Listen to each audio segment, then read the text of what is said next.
মাননীয় প্রধান উপদেষ্টা ডক্টর মোহাম্মদ ইউনূস 2024 সালের বন্যা স্বাভাবিক ছিল না বলে মন্তব্য করেছেন অন্তর্বর্তী সরকারের প্রধান উপদেষ্টা অধ্যাপক ডক্টর মোহাম্মদ ইউনূস। বুধবার সকালে প্রধান উপদেষ্টার তেজগাঁওয়ের কার্যালয়ে ভার্চুয়ালি অনুষ্ঠানের মাধ্যমে বন্যায় ক্ষতিগ্রস্তদের হাতে ঘরের চাবি তুলে দেওয়ার অনুষ্ঠানে তিনি এমন মন্তব্য করেন।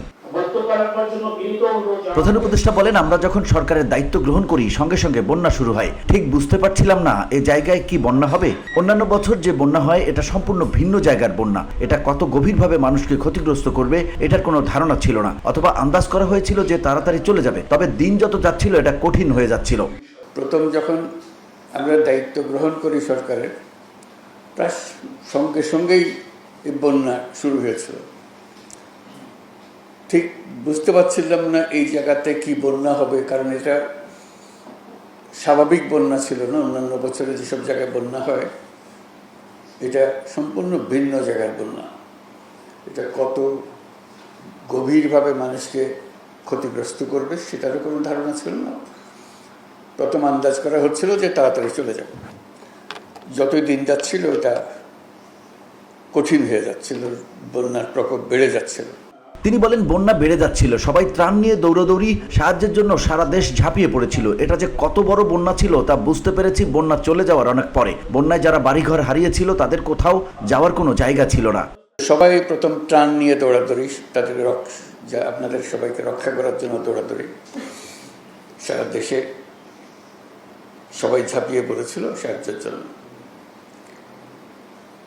এটা যে কত বড় বন্যা ছিল এটা বুঝতে পেরেছি বন্যা চলে যাওয়ার অনেক পরে। যে লোকমুখে যখন শুনতে আরম্ভ করলাম ব্যক্তিগতভাবে কীভাবে ক্ষতিগ্রস্ত হয়েছে, আপনারা যারা উপস্থিত আছেন পর্দার অন্যদিকে, যাদেরকে আমরা দেখছি এখানে পর্দাতে, তারা ভুক্তভোগী। সবাই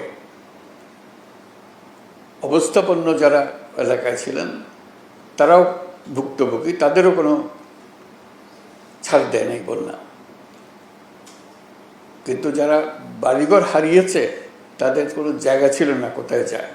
ডক্টর ইউনূস বলেন, নানাভাবে প্রস্তাব আসছিল, বাড়ির জন্য টাকা দিতে হবে। টাকা দেওয়ার ব্যাপারে আমি একটু শক্ত অবস্থান নিয়েছিলাম। টাকা দিতে গেলে ওই টাকার ভাগবটারা অনেক রকম হয়ে যাবে, যারা প্রাপ্য তাদের হাতে পৌঁছাবে না। তখন প্রস্তাব এসেছিল আশ্রয়ণ প্রকল্পের মাধ্যমে করার। সেই প্রকল্পের বিষয়ে জানা ছিল না, তবে নামটা জানা ছিল। তখন ভাবলাম যে এটা কি করা যায়। পরে জানলাম এটা সেনাবাহিনী করবে। তখন স্বস্তি পেলাম, আসলে টাকাটা সঠিকভাবে ব্যবহার হবে। তো নানাভাবে প্রস্তাব আসছিল যে বাড়ির জন্য টাকা দিতে হবে। তো টাকা দেওয়ার ব্যাপারে আমি একটু শক্ত অবস্থান নিচ্ছিলাম। আমি বললাম যে এটা টাকা দিতে গেলে এই টাকার ভাগ বাটোয়ারা অনেক রকম হয়ে যাবে, আসলে যাদের প্রাপ্য তাদের হাতে সেই টাকা পৌঁছবে কিনা। তখন একটা প্রস্তাব আসছিল যে আশ্রয়ণ প্রকল্পের মাধ্যমে করা। আশ্রয়ণ প্রকল্প সম্বন্ধে আমার পরিষ্কার ধারণা ছিল না, নামটা জানা ছিল। তো ভাবলাম যে দেখি এটা কি করা যায়। পরে জানলাম যে এটা সেনাবাহিনী করবে, তাহলে একটু স্বস্তি পেলাম যে না, এটা অন্তত টাকাটা সঠিকভাবে ব্যবহার হবে। আজকে এটার সমাপ্তি উপলক্ষে যে চাবি বিতরণ, আপনাদের হাতে চাবি তুলে দেওয়া, এটা ভালো লাগছে যে টাকাটা সঠিক ব্যবহার হয়েছে এবং ঘরটাও সঠিকভাবে নির্মাণ হয়েছে। অনেক সময় টাকা ব্যবহার হলেও গুণগত মান ঠিক হয় না।